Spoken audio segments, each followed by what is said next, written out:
पिता को जितना मानती हैं उतने ही अपने सासू और ससुर को अगर मानोगी तो महाराज स्वर्ग यही है हमारा। हाँ, एक माँ थी, बूढ़ी माँ, उसका एक पुत्र था महाराज। कहते हैं पढ़ाने लिखाने के लिए उस माँ ने सब कुछ बेच दिया महाराज। थोड़ी बहुत जमीन ज्यादा थी वो भी बेच दी कि बेटा अगर नौकरी लग जाएगा, कोई अधिकारी बन जाएगा तो सब कुछ खरीद लेगा। और उस बच्चे की कहते हैं बचपन में एक आंख फूट गई थी गुल्ली डंडा खेलते समय।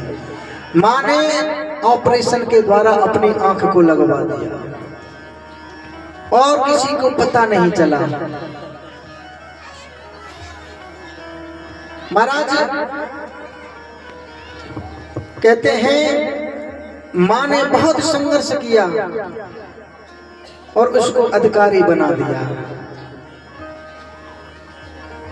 अब तो माँ केवल अकेली घर पर रह गई और बेटा नौकरी करने लगा।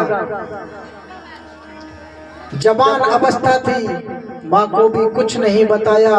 समय निकलता गया तो महाराज आजकल कहते हैं कि अपने मनपसंद की शादी उसने कर ली और पता भी नहीं चला। माँ को पता नहीं चला, लेकिन किसी ने पड़ोसी ने आकर के बताया कि आपके बेटे का तो विवाह भी हो गया। हाँ, माँ रोजाना इंतजार करती थी। महाराज पैरों तले धरती खिसक गई कि माँ हर कोई चाहती है कि मेरे बेटे की शादी होगी तो मैं कैसे कैसे तैयार करके निकालूंगी, घोड़े पे बैठ करके निकरौसी होगी। हाँ, बड़े सपने सजा करके माँ रखती है अपने बेटे के लिए महाराज। अब तो दुखी होने लगी, कुछ नहीं कर पाई। फिर भी आत्मा से यही गवाह है कि बस ठीक है शादी कर ली, कोई बात नहीं है। हाँ, शादी करने के बाद कहते हैं महाराज विदेश